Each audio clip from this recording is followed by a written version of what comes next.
Right now on Denver 7 News at 6 o'clock, water everywhere. A Denver neighborhood is drying out after a water main break submerged the streets. It's basically a complete flood. Cars underwater. The possible cause, the long cleanup and repairs starting as early as today. Denver's 16th Street Mall is in the middle of a major upgrade, but business owners are feeling the strain. I'm Denver 7's Veronica Acosta. Denver City Council looking to step in to make sure these businesses behind me have the support they need. And the Nuggets are holding on to playoff hopes, forcing a Game 5 in the final seconds. Martin with his hands in the air wide open. Called his own number. Nuggets show their character, and we're going to take it to San Francisco, and we're going to win over there and come back for Game 6. All right, Dad. Nuggets! Let's go! All night, let's go! Yeah, if fan power could power them to it, we could definitely do it. I know. I hope it carries over. It was an exciting finish, and it gave the fans something to cheer about. So great to see. Yes. Thanks for joining us on this Monday morning. I'm Nicole Brady. And I'm Brian Sanders. Good Monday to you. Want to get right over to Lisa for a look at another chilly day ahead. It'll be cooler. It's going to be warmer than yesterday. Highs will be right around 58 to near 60 degrees, so it is going to be below normal today. Early on, we're seeing cloud cover. Still some lingering snow down across parts of southern Colorado this morning. That's going to clear up, though, here in the next few hours. So we'll see more sunshine later today. Right now, you can see some of the clouds here from City Park. 36 in Denver, winds coming in at around 5 to 10 miles per hour, and we have temperatures that are going to climb to near 50 degrees by noon. We'll be closer to 60 again this afternoon. Denver right around 58 to near 60, so it's pretty close to, well, at least closer to normal. 40s mainly for the mountains. Now it's going to be about 20 degrees warmer by Wednesday. We'll take a look at that midweek warm up, and I'll show you when the winds are going to kick back up, Katie, coming up here in just a few minutes. Lisa, thank you. So across Metro Denver, roads are dry. This morning we'll take you live outside to I-25 at 23rd Avenue. Traffic running along just fine right now. Further off to the west, as Lisa was mentioning, where we did pick up some snow. A live look this morning near Main Street in Breckenridge. Just a beautiful scene there, but you will find some snow-covered roadways that haven't been plowed this morning. Now, in terms of accidents across town, a couple have popped up in just the last 15 minutes or so. We have one crash on US 85 at Bridge Street causing a little bit of delay, and then also down south in Littleton at Wadsworth Boulevard and Stanford Avenue. Not a big issue there, but just be aware if you are driving through the neighborhood.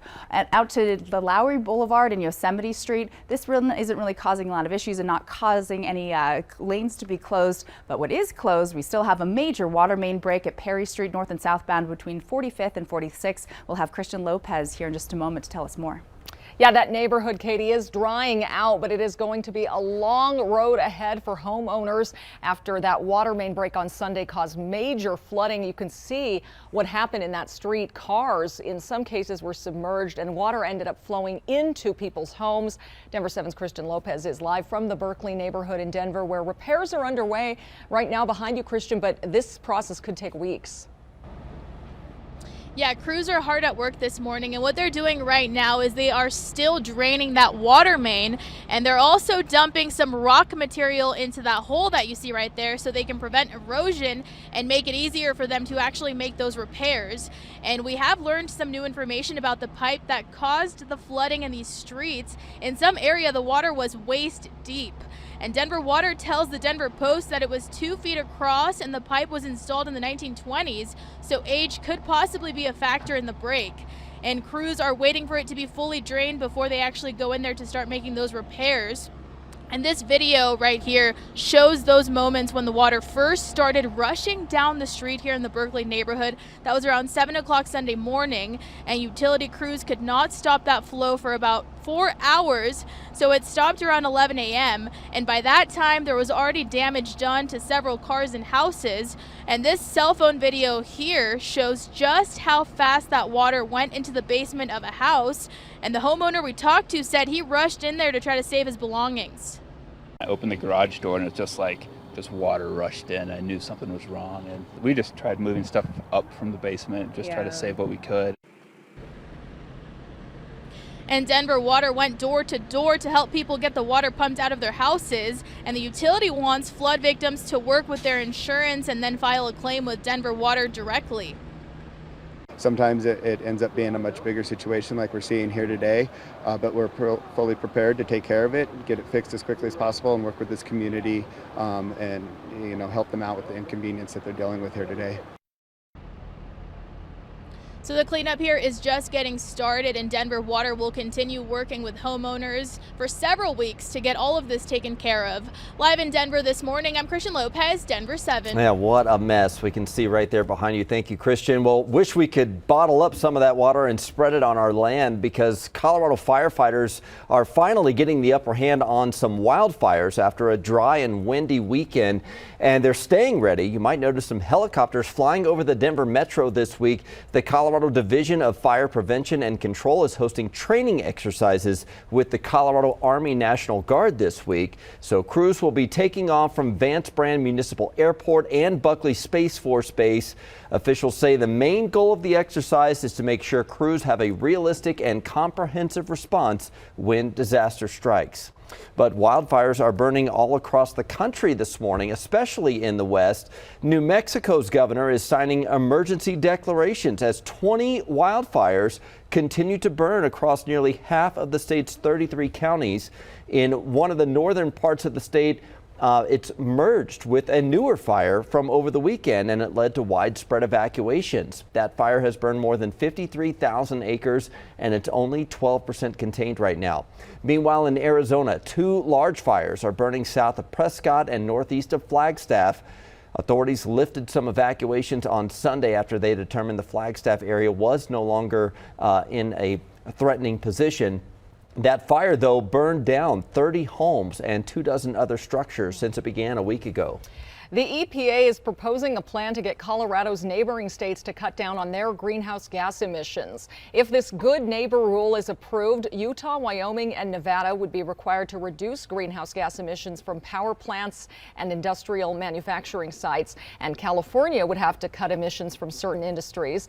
Models show those states' emissions are blowing across the West and into Denver's metro, adding to the already bad ground level ozone pollution here. The EPA recently announced Denver and the Northern Front Range would be downgraded to severe violators of federal ozone standards. Construction on the 16th Street Mall is underway, but businesses already hurting from the pandemic are losing more customers because of all this work. Denver 7's Veronica Acosta is on the mall this morning, and Veronica, Denver city councilors want to help out these small business owners during this time. It does, and the mall's project goal is to really revitalize this area, bring in more people to enjoy this spot. But in the process of construction and making this area look even better, City Council wants to make sure that they don't lose, and specifically some of these small businesses don't lose on business, and that's exactly where this help comes in. So the Downtown Denver Partnership, along with the Denver Office of Economic Development and Opportunity, they're working on getting a contract approved that would give $3 million to the businesses in this area. We're talking restaurants, retail, hospitality, and personal care businesses, a part of the 16th Street Mall. They would all be eligible. Those that would like the help, they would have to make under $5 million in revenue each year. That would help kick off, the help rather would kick off with a $2,000 mitigation grant for each of these businesses, and then a later stage stabilization grant that could be up to $15,000 depending on how they did with revenue. The help, of course, doesn't stop there. For some of these businesses, the construction project is going to mean having to move their patios, even some railings. The Downtown Denver Partnership says it'll help coordinate that support and help store those items as well. All this while that construction finishes up, of course. Now, Denver City Council expected to discuss this further during a meeting today, and we'll keep you updated on how that goes. We're live in Denver this morning. I'm Veronica Acosta, Denver 7. Thank you, Veronica. Well, for the first time since the Russia-Ukraine war began, U.S. officials will meet face-to-face with Ukraine's president. Defense Secretary Lloyd Austin and Secretary of State Antony Blinken announced the Biden administration approved the sale of $165 million in ammunition to Ukraine. They say the White House also approved $300 million in foreign military funding. And starting today, U.S. citizens and groups will be able to apply to sponsor Ukrainian refugees through the Department of Homeland Security's website.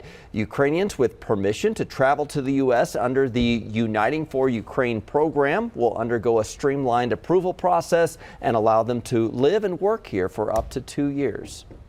A Colorado man just got back from Ukraine and is already planning a return trip there. Aiden Sinclair is a retired Marine and currently works as a magician at the Stanley Hotel in Estes Park, and he's donated every penny his magic show brought in over the last 2 months, and even maxed out his credit cards to buy medical supplies and body armor for those fighting in Ukraine. He flew to Poland and crossed the border into Ukraine himself to deliver everything. And while Sinclair's background as a Marine certainly helped, he also used some of his magic skills to do card tricks to entertain and calm some of the refugee children on the train back to Poland. Great contribution there. Well, the Nuggets aren't ready for an early exit from the playoffs. They got a last-second win at Ball Arena last night, forcing Game 5 against the Golden State Warriors. The Warriors had it tied up with less than 40 seconds to go. Then Monte Morris hit this shot to give the Nuggets the lead. And Will Barton sunk a three-pointer with just seconds left to win it. Final score 126-121. I'm just so proud of our guys, man. The thing that was keeping me up at night, aside from my daughters going to a prom, was just I didn't want to get swept. I did not want to get swept. You know, there's something about getting swept that just eats at you at your core. So I'm thrilled that we're still alive. We're not satisfied, but we can regroup and head out to San Francisco and try to find a way. Nuggets coach and dad of a high school girl. Yeah, that's a lot of stress. Prom, right? Yeah. The series heads back to San Francisco now. Game 5 is Wednesday night at 8. Could the violence of the Capitol riots have been prevented? New allegations about an early warning given to Donald Trump's former chief of staff, Mark Meadows. And 2 astronauts with Colorado ties are about to blast off for the International Space Station, and they're going to make some history in the meantime. We'll explain the special mission just ahead.